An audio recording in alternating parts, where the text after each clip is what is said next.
Hi everybody, Danielle Klein with Better Homes and Gardens, and I'm here again with Spencer. How you doing? Okay. Thanks for coming again. No problem. We have to stop recording because the train's going by, so it's a nice interference that we have. Yep. Spencer, can you tell the viewers what is one of the things, or a few of the things, once the buyer and I go through the house, and we know that this is the home that we're going to write the offer on, what would you suggest we go walk back through and take another look at? Most important thing on a home, foundation. If it has a basement, obviously you can get a nice interior look at that. Obviously on a crawl space, it's going to be a little harder to. But from the exterior, 9 times out of 10, you can normally see if a foundation's bowing or if it's got a lot of cracks in it or a lot of settling. Go around the outside of the home, especially if you can, stand out away from it. Look down the line, make sure it looks straight. Obviously, if the home, is 50 plus years old, it may not be perfectly straight. But you're looking for something with a lot of leaning or turning or cracking going on or settling. That's going to be the first thing I would say look for. After that, probably your next thing to be try and see your major ticket items, your roof. Look at it. If it looks old, it probably is. I've looked at some where you clearly see the bowing. Sagging and bowing going on. Sure. So that's an important thing. You don't have to get up on there to look at it. That's what the inspection's for. But you can see from the ground a lot of times if a roof is newer or if it's very old. Obviously, if it's in the middle range, you might not be able to tell. But if it's in the middle range, probably not too much to worry about either. So that would be something to look for.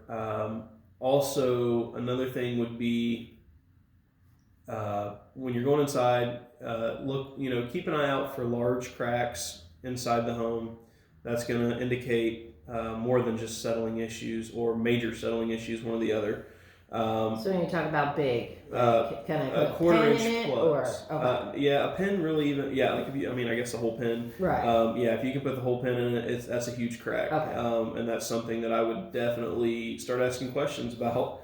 Let me think. So something else I've noticed, a lot of people they won't even pay attention to. You can look at. And not every furnace can you see, not every water heater can you see. Some of them are in a crawl space or in the attic, or sometimes water heaters are in a enclosed box with screws in it, so you can't really see it. But most homes, you can see the water heaters, the furnaces, the AC units on the exterior. And if you look at the label on them, 9 times out of 10, they will have a manufacturer's date on them. If they don't, they will have an ANSI number. The ANSI number, basically, your year that is built will be within 4 years of that ANSI number. Every 4 years, they update their ANSI number. So that gives you an idea. If you're looking at it, it looks pretty well brand new. Obviously, that's one way to tell. But whether it be a furnace or AC unit, and even a water heater, normally they'll start to show age, but not always. Water heaters are really good for having the install date, and sometimes people will put with a marker on it what the year was. Furnaces, a gas furnace, 25 years is their average lifespan. A electric furnace, it's kind of more, just kind of depends on a lot of different things, but normally they last quite a while as well, probably around 20 to anywhere between 20 and 30 years. Granted, those are average numbers. It can go way above that. They can go out earlier than that. A water heater, a gas water heater, you should be able to get at least 15 years out of, possibly 20 or more. Electric ones, it is very common, especially with hard water, that those will go out at an earlier date, closer to probably 7 to 10 years.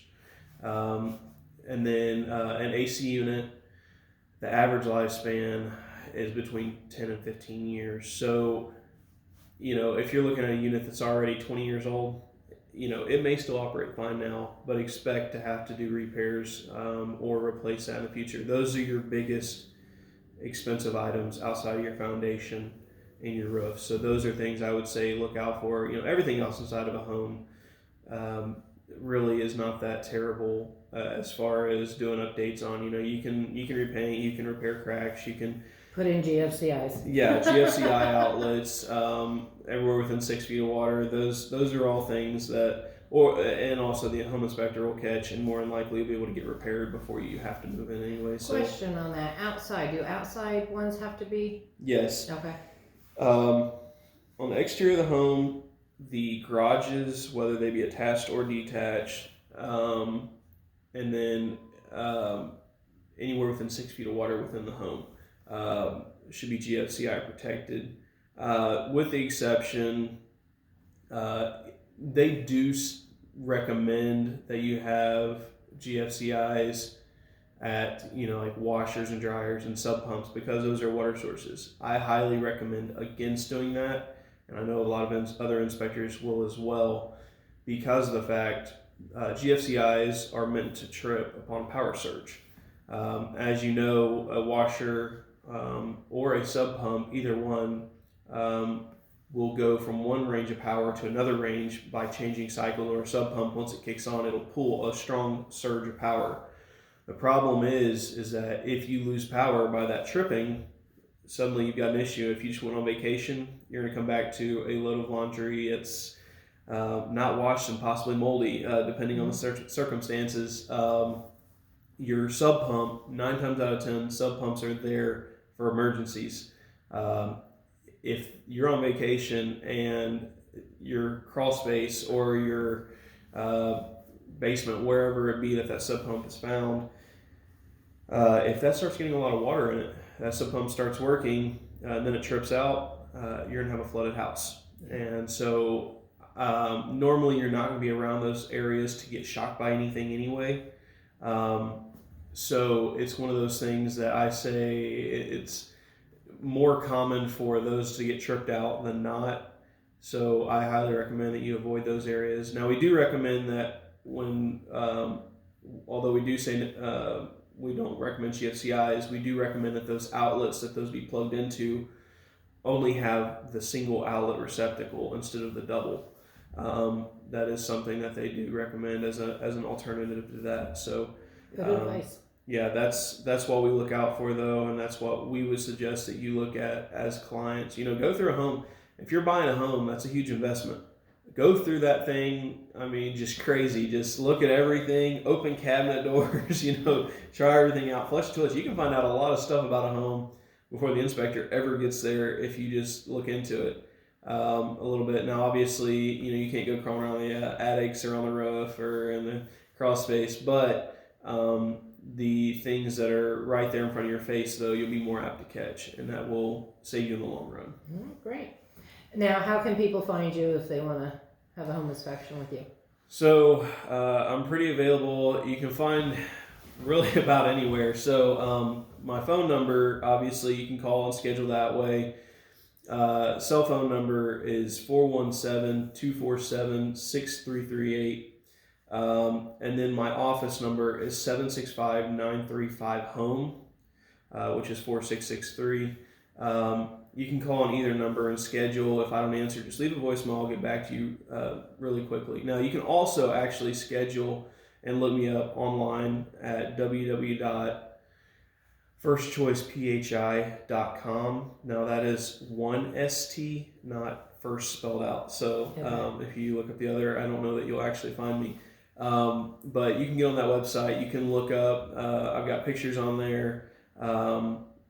It's got all the different inspections I do. I believe it's even got prices on it to tell you exactly what's going on. And then I'm also even on Facebook. Same thing, First Choice PHI. So you can look me up really anywhere. Obviously, you can as well. When you're talking to your realtor, just ask them to get a hold of me, or the realtor will have contact with me as well. So yeah, I think you're the only Spencer that I know out here. So yeah. If you were to say, I want Spencer, you know how to. Absolutely. The agent can find him. Yep. Yeah. So our biggest push at First Choice is obviously quality of service and honesty. Some inspectors out there I wish there's a lot of good ones around here, but there are some inspection companies. Some of them do a little overkill. Some of them are going to be scared of losing business, so they won't report on things properly or whatever. Me, it's just I'm just there to inform you about the home. My job isn't to kill a deal. My job's not to protect a realtor either. Although I have relationships with the realtors, which they always have your best interest in mind as well. Obviously, there's going to be times out there that you can get into a situation that they didn't know about, I didn't know about, nobody knew about. It's very rare, but it does happen. But they do have your best interest in mind as well as we do. You make a point there. I have a lot of people say, did we pass the home inspection? You don't pass or fail a home inspection. It is for your knowledge. Right. And if you're a first-time home buyer, if you've never been out on your own and you're worried about what if this was to flood, how do I turn this off? That's one of those questions that Spencer can answer for you. Absolutely. When you're there, because everybody has a different fear going into buying a house. Absolutely. Yeah. Let your inspector know that. Yeah. And he'll walk right through it with you. And typically I'll ask whenever I go into a home, I'll ask if it's your first time buying a home. And I'll ask you if there was any concerns you had up front. And then I will always try to walk you through, show you where your shutoffs are for your main water, your gas shutoff.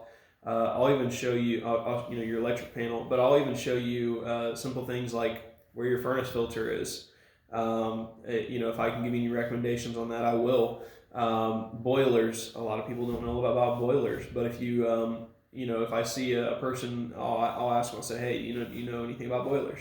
If they don't, then I'll give you a crash course on them as best I can, and get you kind of familiarized with it. That way, some people are scared of them, and they are to be respected. But they're not really any different than a furnace for the most part. Most of them are great pieces of machinery that do a good job heating a home. So, if there's anything ever that a person has a question about, if they'll just ask me about it, I'll do my best to answer them. And if I don't have an answer for them, I'm not going to just make up some story for you. Right. I will otherwise look it up right there, or I will reach out to another inspector and I'll find out, and I'll get back to you and let you know as soon as possible on that. Perfect. Well, thanks again for coming. No problem at all. Thank you. All right. Have a good day. You as well.